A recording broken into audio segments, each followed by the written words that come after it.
Hello everybody and welcome to the Sunday race preview for the 2019 Monaco Grand Prix, the jewel in the crown for Formula One. But who today will take that jewel and become the king of Monaco? Formula One moves away from Spain then and onto the Principality of Monte Carlo for round 6 of the season. And what a place to race in the streets of Monaco. Round 6 of the season, as we say here, 2 weeks' time, we're in Canada for the Canadian Grand Prix before the 3 back-to-back Europes of France, Austria, then it's the British Grand Prix, the halfway stage of the season, Germany and Hungary before the summer break, then Belgium and Italy wrap up the European season, then we go to Singapore, Russia, Japan, and then the Americas of Mexico, United States and Brazil before wrapping up in the desert of Abu Dhabi on the 1st of December. It's Lewis Hamilton that leads the Drivers' Championship after winning in Bahrain, China and last time out in Spain. Teammate Valtteri Bottas is second on 105 points, winning in Australia and Azerbaijan. Crucially, if Bottas wins here and Hamilton is second, they will be level on points. Meanwhile, Verstappen is still ahead of Vettel, and not to score any points, Giovinazzi, Russell and Robert Kubica. It's been a poor season so far for those 3 drivers. And in terms of the Constructors' Championship, Mercedes winning 5 Grand Prix in a row to start the season. 1-2s for each of their drivers, a new record in Formula One. Every team has scored points, bar the Rocket Williams Racing. It's Mercedes, Ferrari, Red Bull, McLaren and Racing Point the top 5, from Haas, Alfa, Renault, Toro Rosso and then the Williams in 10th. Good afternoon everyone and welcome to the Monaco Grand Prix for 2019. The rain is in the air, it's sunny at the moment, but anything can happen. If it does rain, we're in for an absolute classic. We've got the 2 Mercedes on the front row of the grid, Hamilton on pole position with Valtteri Bottas alongside. Charles Leclerc starts 15th on the grid, Sebastian Vettel starts 4th on the grid. Anything can happen here at Monaco.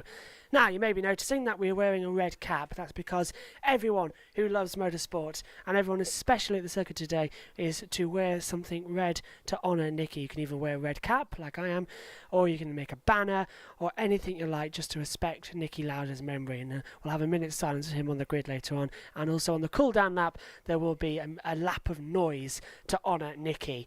So, let's get into the qualifying report then for the 2019 Monaco Grand Prix, the jewel in the crown. Lewis Hamilton secures what was his only second ever pole position at the Monaco Grand Prix around the streets.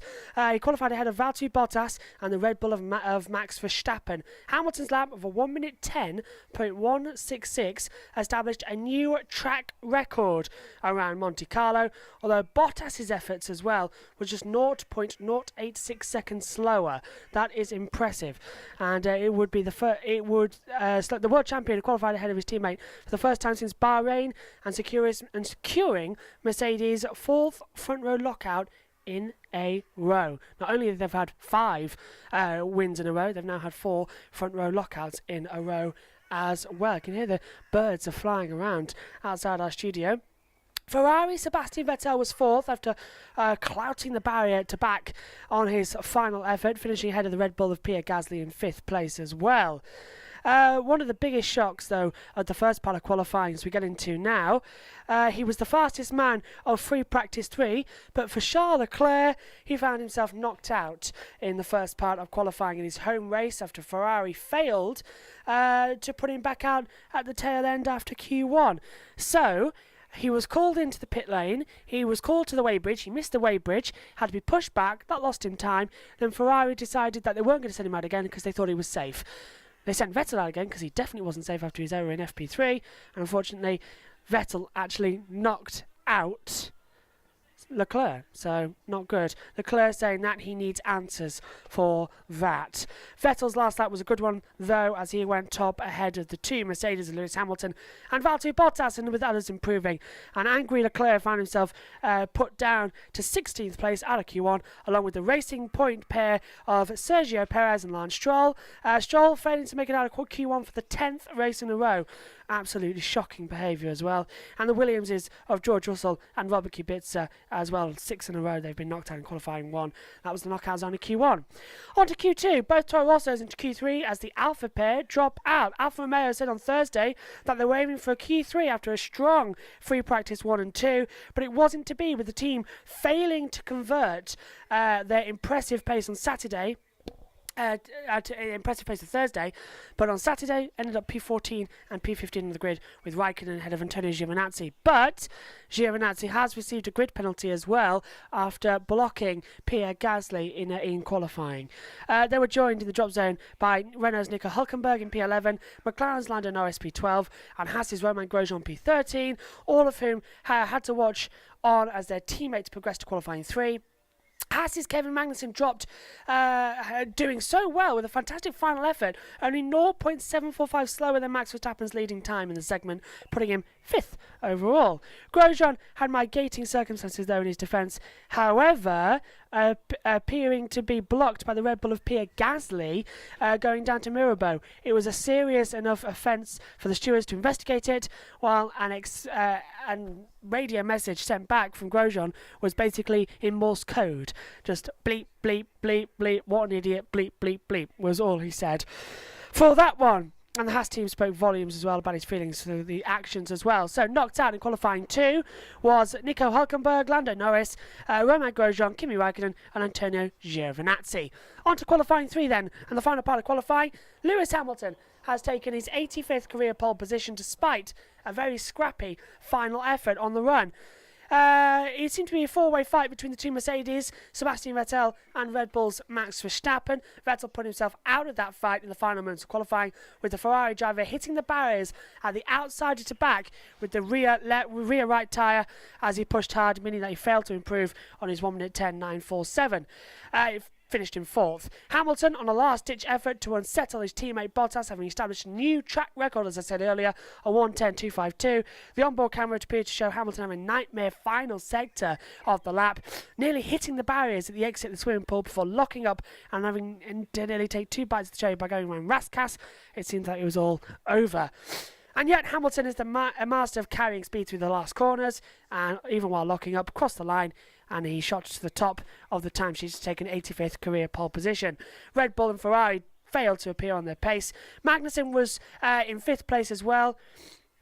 It was, second charge of the Mercedes with Ricciardo, the King of Monaco last year, has got a good grid slot, which is going to go after points on Sunday.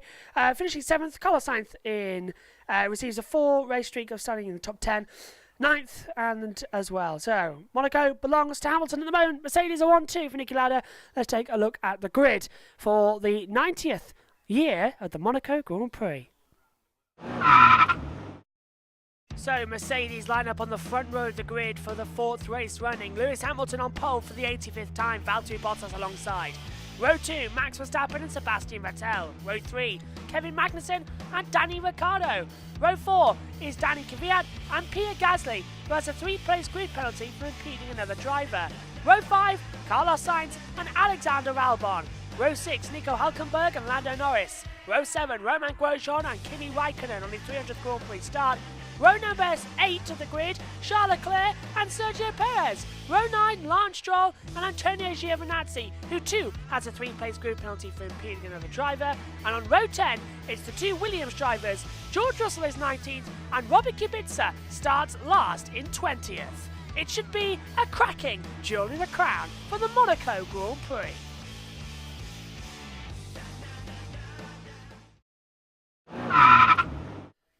So let's move on to the predicted pit stop strategy then. The quickest around here in Monaco is a one-stopper. If you start on the red-walled soft compound tyre, expect to pit between lap 10 and 22 and go on to the hard compound tyre to the end of the race.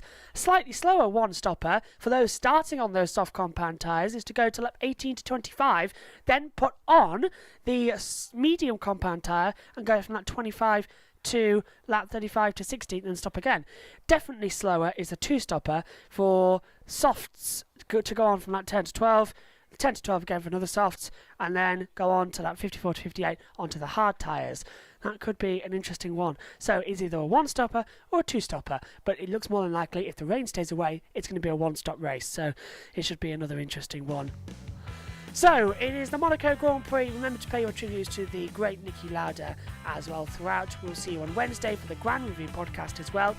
And finally, Danke Niki. See you on Wednesday. Bye for now.